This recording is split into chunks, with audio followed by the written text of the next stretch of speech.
नमस्कार साथियों, बात करने वाले हैं मार्केट की बात करें तो आज जिस हिसाब से मार्केट ने मंदी वालों को धोखा दिया है वो काफ़ी ज़बरदस्त था। और जो चीज़ें पॉइंट आउट होती हुई दिखाई दी है आज बाज़ारों में वो काफ़ी ज़बरदस्त है। और आगे के लिए जो ग्रोथ स्टोरी निकल कर सामने आ रही है वो भी काफ़ी ज़बरदस्त है। तो आप चैनल में नए हो तो चैनल को सब्सक्राइब जरूर कीजिए और वीडियो को लाइक ज़रूर कीजिए, क्योंकि ऐसे ही करंट खबरों के हिसाब से आप बाज़ार में होने वाले ट्रेप से तो बच ही जाएंगे। सबसे पहली बात रही भारतीय बाज़ारों में, और जो आपने देखा कि किस हिसाब से जो बीजेपी है वो हरियाणा में लीड लेती हुई नजर आई। जिस प्रकार से जो एग्जिट पोल थे कुछ और कह रहे थे और आज भारतीय बाजारों के लिए जो कुछ अच्छी खबरें निकल कर आई है वो कुछ और ही है। यहाँ पे भारतीय जनता पार्टी को ज़बरदस्त सबसे पहले लीड मिलती हुई नजर आई हरियाणा में।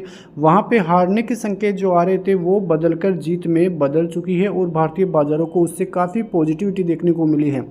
अब जो आगे पॉजिटिविटी है वो महाराष्ट्र जो चुनाव होने वाले हैं वहाँ पर भी ये बातें हुई दिखाई दे रही है, क्योंकि हरियाणा में एग्जिट पोल अलग कहने के हिसाब से लग रहा था कि जो महाराष्ट्र है वहाँ पर भी भारतीय जनता पार्टी लूज़ होती हुई नज़र आ सकती है। तो ये सभी चीज़ें भारतीय बाजारों के लिए पॉजिटिव निकल कर सामने आई। वहीं जो सबसे बड़ी खबर जो है वो निकल कर आई हैंग सेंग की तरफ से। हैंग सेंग का बाजार जो है क्रैश होने की स्थिति में है और उसी वजह से भारतीय बाजारों को ज़बरदस्त बूस्ट मिलता हुआ दिखाई दिया। चाइनीज़ बाजार जैसे जैसे नीचे की तरफ आ रहे थे भारतीय बाजारों में वैसी ही तेज़ी आज देखने को मिली है। तो बहुत ही बड़ी खबरें निकल कर सामने आती हुई दिखाई दी है। आप यहाँ पे सबसे पहले तो एडवांस डिक्लाइन रेशियो देखिए, उसके बाद में हम और चीज़ें देखेंगे। तो आप यहाँ पे देख सकते हैं कि जो एडवांसेज है वो करीब 1612 शेयर आज नजर आए और डिक्लाइन में मात्र 276 शेयर ही नज़र आ रहे थे ग्लोबली। तो सभी इंडस्ट्रीज में काफ़ी ज़बरदस्त तेज़ी देखने को मिली। निफ्टी में करीब 25,000 का लेवल आता हुआ दिखाई दिया। बैंक निफ्टी में 51,000 के ऊपर और 100 EMA के ऊपर की क्लोजिंग आज देखने को मिली है।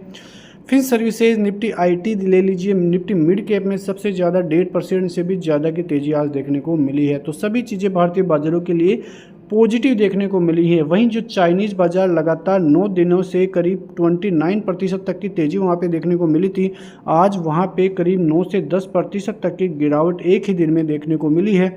और जो विश्व बैंक है उनका भी ये मानना है कि चीन की जो आर्थिक मंदी है वो और बढ़ सकती है। ठीक है, तो ये चीज़ें उनके लिए काफ़ी जो है असर डालती हुई नज़र आ सकती है। और उनका जो जीडीपी अनुमान है वो अब जो है 4.3 रहने का अनुमान जो है ब्रोकरेज हाउसेज लगाते हुए नज़र आ रही है, जो कि 2024 का 4.8 था। तो उनको इस खबर से बहुत ही बड़ा झटका आज लगता हुआ भी नज़र आया है। ये चीज़ें हम देख चुके हैं, लेकिन आज जो चीज़ें भारतीय बाजारों के लिए काफ़ी अहम थी उनमें जो सबसे बड़ी चिंता थी क्रूड ऑयल का बढ़ना, वो $80 के ऊपर जा चुका था और उससे घटकर अब केवल $78 होता हुआ नज़र आया है। तो ये खबर भारतीय बाजारों के लिए भी काफ़ी पॉजिटिव देखने को मिली है, क्योंकि पिछले 8 से 10 सेशन में भारतीय बाजारों में जो क्रूड ऑयल $70 चल रहा था वो बढ़कर $80 के ऊपर पहुंच चुका था और वहां से एक बहुत ही बड़ी समस्या भारतीय बाजारों के लिए आने लग गई थी। तो क्रूड ऑयल का ठंडा होना भी भारतीय बाजारों के लिए काफ़ी अहम इफेक्ट डाला है। अब आते हैं FIIs की सेलिंग के ऊपर। FIIs लगातार भारतीय बाजारों में सेलिंग करते हुए दिखाई दे रहे हैं। 5,000 करोड़ की सेलिंग कल भी देखने को मिली है, लेकिन 8,000 करोड़ की सेलिंग के बाद भारतीय बाजारों में DIIs की तरफ से करीब 13,000 करोड़ की बहुत ही भारी सेलिंग वहां से देखने को मिली है। मैं लगातार आपसे बात कर रहा था पहले वाली वीडियो में भी, क्योंकि मैं 2-3 दिन से प्रेजेंट नहीं था, थोड़ा काम होने की वजह से मैं वीडियो डाल नहीं सका। लेकिन मैं पहले आपसे यही बात कर रहा था कि जो भारतीय बाज़ारों में म्यूचुअल फंड्स है वहाँ पर करीब 1,80,000 करोड़ से भी ज़्यादा का केस उनके पास पड़ा है। और यदि वो स्टार्ट करेंगे बाइंग करना भारतीय बाज़ारों में तो आप अनुमान लगा सकते हैं कि किस हिसाब की भारी बाइंग भारतीय बाज़ारों की तरफ से देखने को मिल सकती है। आप यहाँ पे देखोगे तो समीर अरोड़ा जी का क्या कहना है, उनका कहना है कि FIIs का जो मूव है चाइनीज़ बाज़ारों की तरफ वो अब लगभग 30 दिनों में ख़त्म हो जाएगा और भारतीय बाज़ारों में फिर से इन्वेस्टमेंट आना चालू हो जाएगा, क्योंकि जो भारतीय बाज़ार है उसकी ग्रोथ स्टोरी पर FIIs बेट लगाते हुए इतने दिनों से नज़र आ रहे थे। अब यहाँ पे भारतीय बाज़ारों की यदि आप स्टेट्स देखोगे तो आपको समझ में आएगा कि 25,500 का लेवल भारतीय बाज़ारों के लिए कितनी इंपॉर्टेंस रखता है। आप देख सकते हैं कि सबसे ज़्यादा कॉल और पुट राइटिंग्स का आंकड़ा देखोगे तो सबसे ज़्यादा कॉल राइटिंग आपको 25,500 के लेवलों पर देखने को मिलेगी।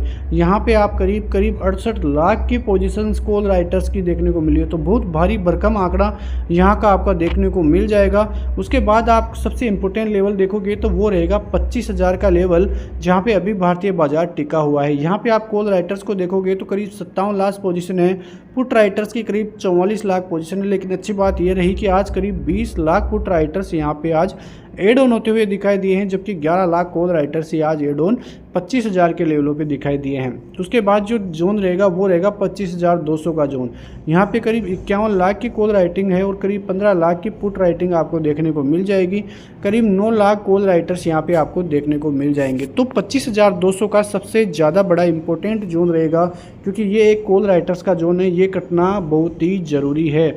अब कल जिस हिसाब की खबरें आएगी वो काफ़ी अहम रहेगी। कल बुधवार है और जो 9 अक्टूबर जो कि आरबीआई की इंटरेस्ट रेटों पर डिसीजन आना है, उसके अलावा जो आरबीआई गवर्नर है शक्तिकांत दास जी, उनकी तरफ से जो कुछ स्पीच आएगी वो काफ़ी इंपॉर्टेंट रहने वाली है, क्योंकि ग्रोथ स्टोरी के ऊपर ये जो स्पीच रहेगी वो काफ़ी अहम रह सकती है। प्रीवियसली जो रेटें थी वो 6.5 थी और इस बार भी यही है कि भारतीय बाजारों में रेट दरों में कोई चेंज होने वाला नहीं है। दिसंबर में जो भारतीय बाजारों की जो आरबीआई की मीटिंग होनी है वहाँ पर रेट कट के ज़्यादा संभावनाएं देखने को मिल रही है। और कल ही जो एफओएमसी की बैठक हुई थी वहाँ के जो मिनट्स है वो आते हुए दिखाई देंगे, और मिनट्स में क्या कुछ आता है वो काफ़ी इंपॉर्टेंट जो है ग्लोबली रहने वाला है, क्योंकि ग्लोबली इम्पैक्ट ये चीज़ें डालती हुई दिखाई दे जाएगी। तो ये चीज़ें भारतीय बाजारों की तरफ से आती हुई आज के दिन दिखाई दी। चार्ट्स पे बात करोगे आप तो चार्ट्स यहाँ पे देखोगे तो आपको सब कुछ चीज़ें समझ में आएगी। भारतीय बाजारों का जो आज लो बना है करीब 24,700 के लगभग ही लो बना है। अब ये इंपॉर्टेंट लो इसलिए रह जाएगा क्योंकि यहाँ से बाजार यदि अब इस लो को तोड़ता है तो आपको एक बहुत बड़ी डिप यहाँ पे देखने को मिलेगी, जो कि करीब 24,390, जो कि बाजार का 100 EMA भी आपको देखने को मिलेगा।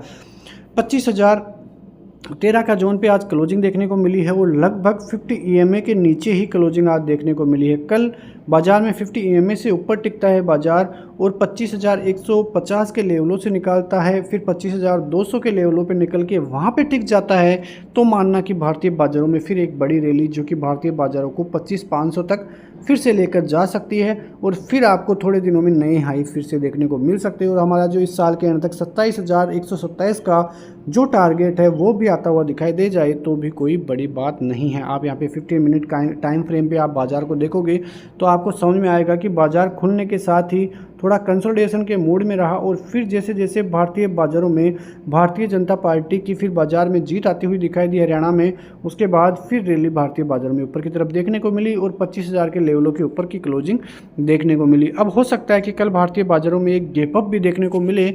यदि बड़ा गैप अप आता है, 25,200 का जोन निकल जाता है, तो फिर ये जो कॉल राइटर्स है 25,100 और 25,200 वाले, तो ये चीज़ें निफ्टी के लिए काम करती हुई नजर आएगी। वैसे भारतीय बाज़ारों का रुख काफ़ी पॉजिटिव है। आने वाले दिनों में भारतीय बाज़ारों में अच्छी खासी तेज़ी ही देखने को फिर से मिलती हुई दिखाई देगी। लेकिन एक चीज़ का ध्यान रखिए कि जो आज का लो था यदि वो टूटा तो फिर दिक्कतें भारतीय बाज़ारों में बढ़ती हुई नजर आएगी। आते हैं बैंक निफ्टी पे। बैंक निफ्टी की बात करें तो बैंक निफ्टी भी आज ज़बरदस्त गया है।